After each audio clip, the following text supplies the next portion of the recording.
Comment ne plus être esclave de nos émotions? Bonjour à tous et bienvenue sur cette nouvelle vidéo. Je me présente Soraya de Sordi Life Coach. Je suis coach professionnel certifié. Ma spécialité est le life coaching. J'accompagne des hommes et des femmes en épanouissement personnel et professionnel.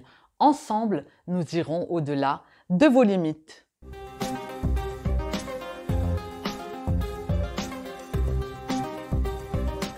Comment ne plus être esclave de nos émotions? Avant de commencer cette vidéo, je vous invite à vous abonner à cette chaîne, à mettre un petit pouce bleu juste en dessous et de la partager.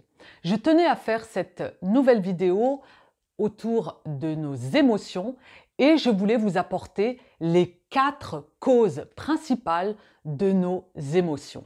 Alors, un exemple, je me promène dans la rue avec une amie. Une personne nous insulte, ma réaction va être d'être en colère, de m'énerver. Mon ami ne va avoir aucune réaction. Là, nous avons un exemple face à un événement, nous allons avoir une réaction. Donc moi, j'ai été en colère, mon ami pas du tout. Vous voyez là, nous avons 2 façons de réagir. Alors, qu'est-ce qui en est la cause? Eh bien, ce qui va déclencher cette émotion, c'est ma grille de perception. C'est-à-dire tout ce que j'ai emmagasiné depuis ma naissance, depuis mon éducation, par rapport à ma culture, tout ce que j'ai inconsciemment à l'intérieur de moi. Et donc, c'est vraiment une cause interne qui va faire en sorte que je vais réagir avec cette émotion de colère, alors que mon ami ne va avoir aucune réaction. Là, le premier facteur, c'est l'événement. Face à un événement, on va avoir une réaction. Et là, en l'occurrence, on n'a pas vraiment d'emprise sur cet événement. Donc, ça a été spontané, cette personne nous insulte dans la rue. En revanche, parfois, nous pouvons avoir une emprise sur nos événements. On peut être dans notre cercle amical, le réseau relationnel. Je vous invite à regarder la vidéo justement sur le réseau relationnel où j'explique de quelle manière il est constitué et surtout qu'il faut s'entourer de personnes positives. Donc là, en l'occurrence, si vous n'êtes pas bien dans votre environnement et là, vous avez la possibilité de le changer, ça va peut-être pas se faire du jour au lendemain, mais disons que vous pourrez prendre du recul et changer. Par contre, il y a souvent, et la majorité des cas, nos événements, eh bien, on n'a pas vraiment d'emprise, on n'a pas d'impact dessus. Donc ça nous tombe dessus et là, on a des réactions. Et ces réactions, elles sont spontanées. Donc, par rapport à notre grille de perception, la troisième chose qu'il y a, c'est nos pensées. Alors, nos pensées, elles vont venir juste après l'émotion. Et souvent, là, je parle en l'occurrence d'une émotion négative, eh bien, elle va mettre de l'huile sur le feu. C'est-à-dire que je vais être dans cet état de colère. Je reste toujours sur l'exemple de la personne qui m'a insulté dans la rue. Je vais être dans cet état de colère et ma pensée va être « mais pour qui il se prend? Il n'a pas à me parler comme ça. Moi aussi, je vais commencer à l'insulter. » Vous voyez? Donc, c'est la pensée qui va prendre le dessus et qui va me mettre de l'huile sur le feu. Alors que si j'arrive à contrôler ma pensée de manière à la faire taire, eh bien, ça va descendre mon état par rapport à cette émotion de colère. Et le quatrième facteur, eh bien, c'est un besoin. Souvent, c'est par rapport, la réaction que je vais avoir, c'est par rapport à un besoin que je n'ai pas assouvi. Alors, je vous invite également à voir ma vidéo sur les 7 besoins fondamentaux qui font partie des 7 piliers de vie où j'explique en détail les 7 besoins fondamentaux dont on a besoin pour vivre. Alors là, par exemple, on peut avoir un besoin de reconnaissance, il y a le besoin de liberté, le besoin d'amour, le besoin de plaisir, le besoin de survie, le besoin de sécurité, les besoins physiologiques. Donc voilà, s'il y a tous ces besoins ou l'un d'entre eux qui n'est pas comblé, eh bien, nous allons avoir une émotion qui va prendre le dessus et face à un événement, nous allons avoir cette réaction. Si je dois vraiment récapituler, la première des choses, c'est que nos émotions vont être liées à un événement. Face à un événement, on va avoir une réaction. Ensuite, cette réaction, elle va être liée à notre perception, à notre grille de perception. Je vous donne un autre exemple. Une personne passe et crache dans la rue. Je vais le regarder, je vais peut-être soit ne pas faire attention, ou alors me dire mais c'est horrible, il crache, quelle horreur, ça va m'énerver, ça va me mettre peut-être même en colère. C'est par rapport à ma grille de perception. Et la grille de perception, c'est par rapport à notre enfance, à notre éducation, à notre culture, avec tout ce qu'on a enregistré inconsciemment et comment on va percevoir les choses de l'extérieur. Et ensuite, donc la pensée, eh bien la pensée, elle va nourrir cette émotion.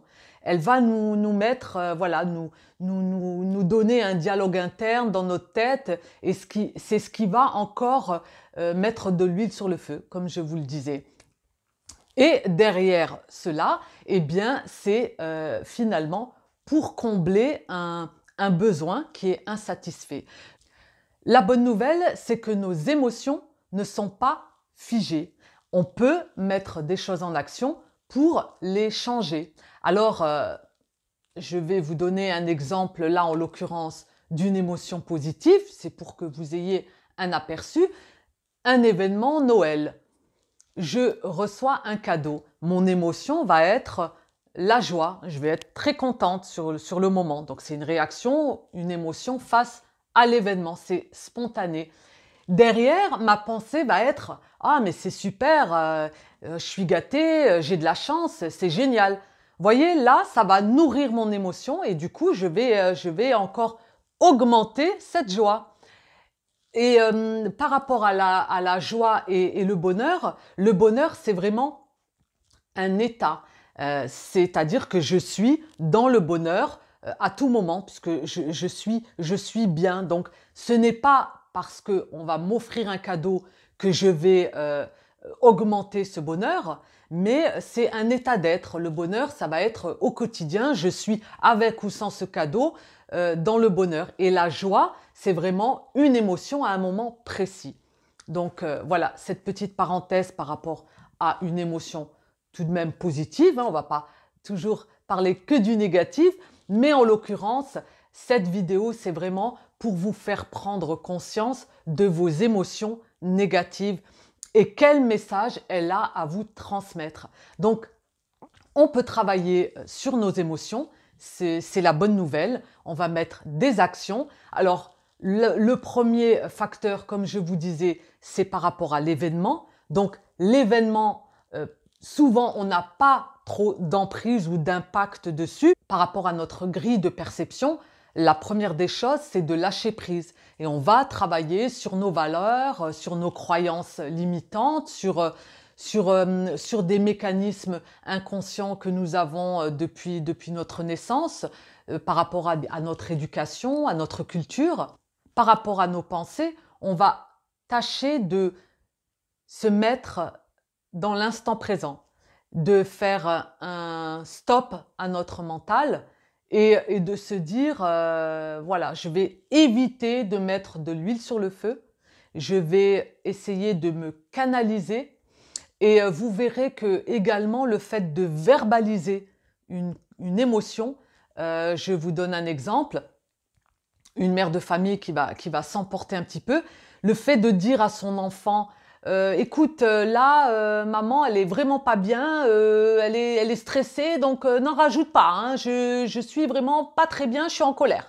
Donc le fait que la maman va le verbaliser, eh bien déjà là, par rapport à la pensée, elle va faire descendre la pression. Donc c'est très important de verbaliser son émotion. On a beaucoup plus de pouvoir qu'on ne croit. Et à travers cette vidéo, mon objectif, c'est vraiment de vous montrer qu'on a le pouvoir de contrôler notre intérieur, de contrôler notre façon de voir les choses, de contrôler notre façon de penser, de contrôler nos besoins, de comprendre quels sont les besoins qu'on a à satisfaire. Donc on peut travailler sur ces aspects-là.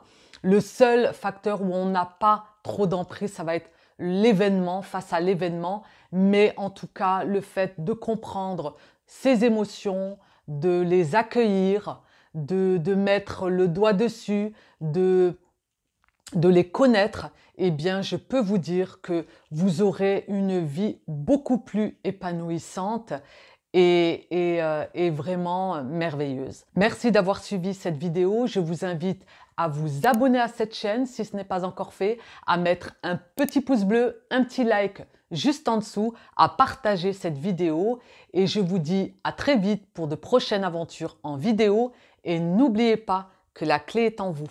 Bye!